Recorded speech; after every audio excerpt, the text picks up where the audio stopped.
it? Yeah. Alright. Well, I'll put sunglasses for mine. Okay, put your sunglasses on. I only have the ones. Should I turn the microwave on for a second and then like open it up I don't know if that'll be good for your phone. for 1 second and let it beep? You can try. How do I do 1 second? Just press 1. It'll be 1 second or it'll be 1 minute? 1 second. Alright, go sit down.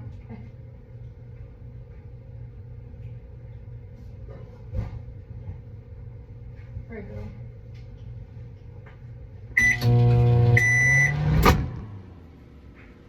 Are you ready?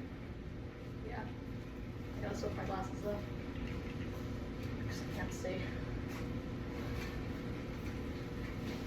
Hello. Hello. My name's Jordan. My name is Emma. In case you needed to know, it's on her straw.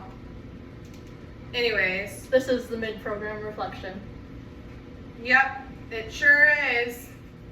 For number 1, we had to look at the core competencies. We had to choose a minimum of 3 and give examples. My core competencies are engage in practice, informed research, and research-informed practice.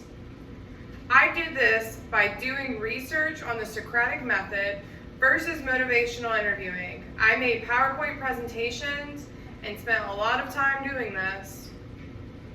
I also promoted and engaged in self-care. And I did this by looking out for outbursts and not freaking the fuck out all the time, only a little bit of the time. And I also made sure not to overwork myself this semester by having a packed schedule.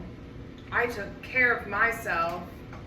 My last core competency, because I picked 3 and I would not do anything more than the bare minimum, is engage with individuals, families, groups, organizations, and communities.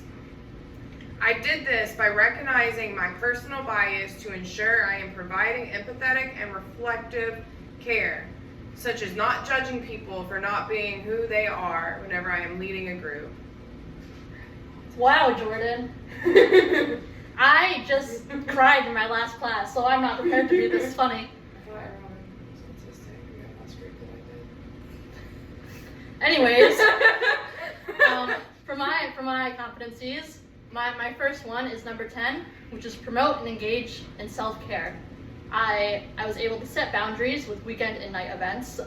So if I'm feeling upset or tired, I will not go, and that is something I did not do last semester, and it really wore me down. Also, I no longer feel guilty about taking mental health days, because I really need those. I And would then, like that with medicine. what? What? Mental health medicine? Well, I take days in medicine. Double the trouble. Finally, I started going to therapy on my own time because my supervisor, Macy, said that the best social workers have therapists themselves.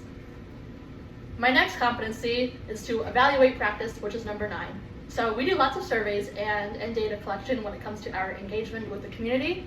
And sometimes it works better than other times. So like for our after school program, we did a survey for the kids, and one of the questions was, what is your favorite part about Students Ignite? And some of the answers were race cars. And I love my mom, which was funny, but we do try to evaluate our programs and see how we can do better. And then my last competency is number 1, demonstrate ethical and professional behaviors. She's ethical, y'all. I'm nervous. Here, I drink this. 1 second. So not to say that I'm an unprofessional person, clearly, but before this year, I rarely had to act like as a professional. It's more of a self-esteem thing because, like, I don't know, I just have imposter syndrome, and it gets to me, and I feel like I don't deserve to be here, and I'm like, I'm not a real professional and a real adult like everyone else, but like through this year, yeah, I don't think I'm right. I show myself that I can do things and work amongst people who have years of experience. And I don't know if that answers the question, but in my mind it makes sense. Her mind is doing some stuff right now. Anyways, question number 2, Jordan. How did supervision in practicum work? How did supervision in practicum English! work for you this year? How can it be better next year to better prepare you for practice when you graduate? Talk about any supervisory challenges you fear most and how you will overcome them. Well, my practicum was special and different, kind of like Emma and I. Not to brag, but mine was like all virtual, and I've only met with my field instructor one time for 5 minutes in person, and it was all very interesting. So hopefully next semester I will have the gracious honor of being in person and having a lot of hands-on, more micro experiences where I can like interact with people that's not super macro. My supervisor though, bangin'. Erin Brown, completely recommend, 10 out of 10. But yeah, just prepare me for practice better when I graduate. I need something in person because obviously I don't pay attention very well. So Obviously. All right. Oh, hello. How did supervision and practicum work for you this year? How can it be better next year to better prepare you for practice when you graduate? Not what others can do, but what can you do? Talk about any supervisory challenges you fear most and how will you overcome them? Well, Jordan, great question. I feel really blessed and lucky to have had Macy Solano as my supervisor this year. Really 11 out of 10, so better than Erin Brown. We've had a very open and honest relationship, and since day one, she's always shown that she cares about my growth as a social worker and a person in general, and is willing to do anything to make sure I'm getting experiences that excite me. Very excitable. My fear for next year is that my supervisory experience will not live up to this year because I'm starting off on such a high. Mostly because I've heard horror stories of other people's supervisors and I don't want that to be me. But I've been in talks with Flavia for some time. Sorry. That's her name. And everyone at Dickerson seems to be really genuine, and that's really all you can ask for as a learning experience. And I think to improve this, I shouldn't go into next year with I should go in with expectations, but not expectations that are so high and to not compare, because that's just setting myself up for disappointment, I think. Because everyone you're going to work with has strengths and weaknesses, so you might as well just accept it now. But one thing I would do better for next year specifically is to ask areas where I can improve. Because Macy is great and supervision is great, but it's great because I don't get any negative feedback or constructive criticism. Me either. So everything I do is perfect, but it's actually not. So I need to start asking for that specifically if they're not going to give it to me. Question 3. What have you learned about yourself as a future social worker? Your strengths and accomplishments, areas you'd like to push yourself for further development or challenges, and specifically how you plan to address your needs. If you have already been working, how will your workplace practice behaviors need to change to follow the code of ethics? What do you think of differently now? I can't read. Yes, she can. Don't listen to her. You want to go first? You want me to go first? Go first. Okay, so here I am going first.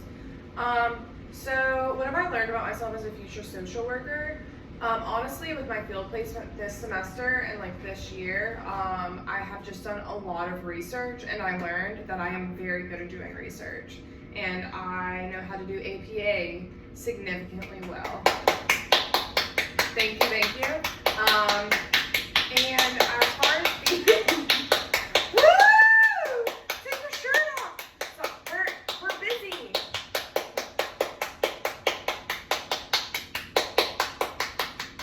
I figured this was going to sit 10 minutes.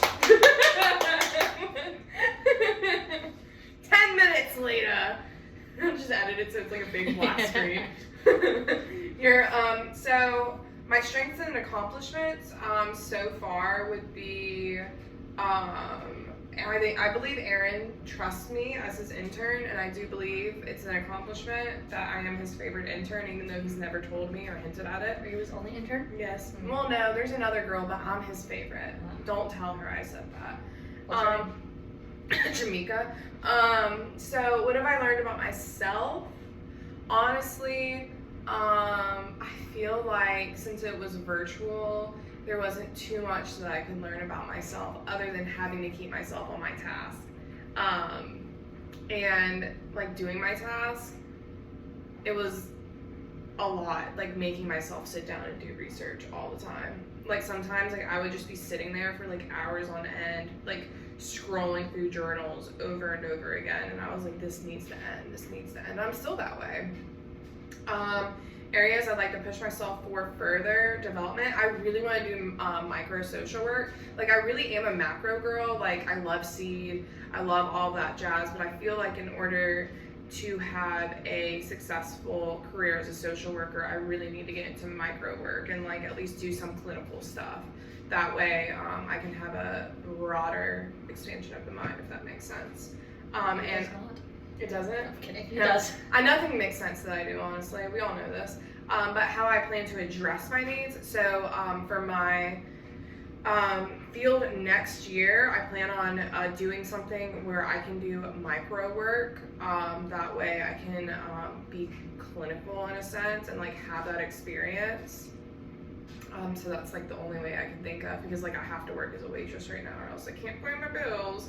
So yes, I have already been working. It does fucking suck. So yeah, I have already been working, but as a waitress, and we all know in restaurants there's no fucking codes of ethics.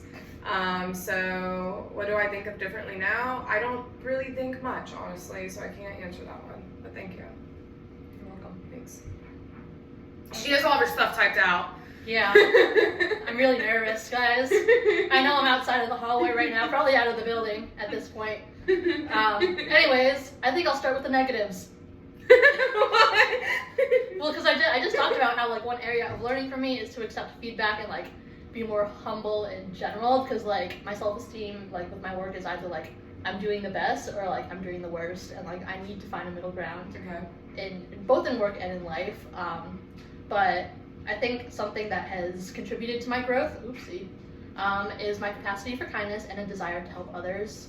So I've never worked a day in my life, to be honest, and I think with that privilege, like I'm able to take the time and dedication to like commit myself to social work, and I still like to listen, and even though I can't always relate to, you know, issues people are facing, like I want to learn about it and I want to be there to help others, and being a shoulder to cry on, and sometimes that can be the biggest help that they need. Like I don't need to know everything or experience everything to be a good social worker. You know, as social workers, we are nosy people. Sure are.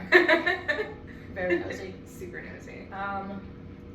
I think a lot differently now. I think I'm just like a more grounded person since starting the program and field, because I've been able to meet so many people like to be blunt, in like poor living conditions, people struggling with all those issues, and like I've never had to deal with that. So it's been eye-opening, but I'm excited.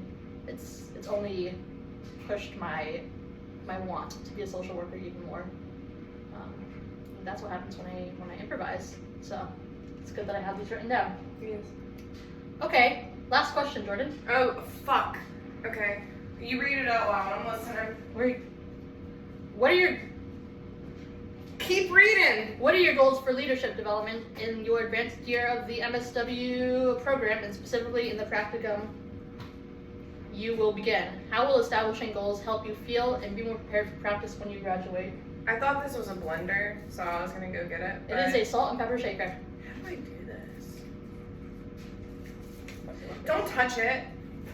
Stop. Answer the question. Okay. Here. Take a shot while I answer the question. Yeah, but you drink it. I'm not gonna drink this. Why won't you drink it? I'm not a cognac fine You ever champagne tried girl. it? No. I want you to try it. Try it for the camera. Okay. Sorry, Seabrook.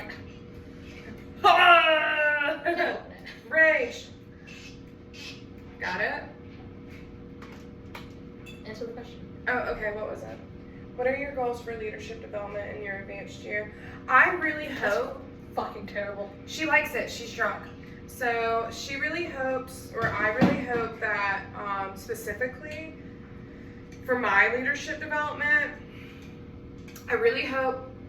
Okay, so honestly, I might be interning again, or I might get an interview to intern again at this hospital in Aiken that I was supposed to intern at last year. You remember that? Yeah. And like supposedly like it's like super focused on schizophrenia and like small groups and stuff.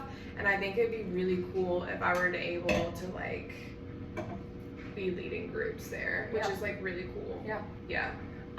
Also, as far as being a leader, I really think I just need to get some hands-on experience with being in person, because I don't know, like all my stuff was just like so research based this semester that like I really just don't know how to answer this question appropriately. Like I'm sure if I read this question to my field instructor, he would have like 100 different ways of me to answer it. Answer but, like, inappropriately.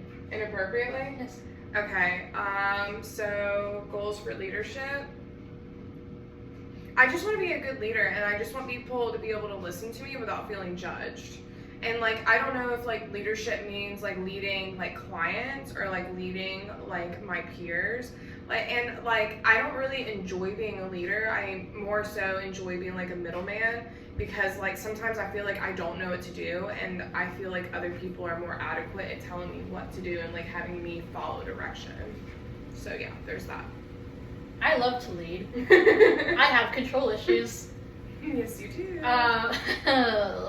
But for next year, I'm super excited to be able to conduct my own therapy sessions. So we're doing like trauma-informed CBT on kids who have been abused, which, you know, it's sad, but I'm really excited to like actually get into the micro stuff, because Serving Connect is mainly macro, and we don't offer like any direct services, so I can't practice therapy if we don't offer it. But you know, I've known I wanted to work with kids for a long time, so this placement for next year has been a long time coming. So even though it's going to be a totally new experience, acting as a therapist is good for leadership, because you know you can guide the process and you're the person with the knowledge and the skills to help your clients. And just in general, like I feel like I'm a very prepared person. I have written down word for word my entire script for this. So thinking about like these goals that I've mentioned in the next 4 months in the advanced year is gonna help me like mentally envision what I'm going to do, both in practicum next year and when graduation comes, if it comes. I'm really struggling, guys. You are? I mean, it's been a long semester. I thought you have hundreds of minor classes. I do, it's been a long semester. All right, and have a good night, folks. That's us. That's us. Goodbye. Bye. I wrote something for you. Me? Have a good night, folks. I just wanted to drill it in. Oh, fuck. What's my phone doing in the microwave again? Uh-oh. Uh-oh. How much time did we do? I don't know, but fuck this.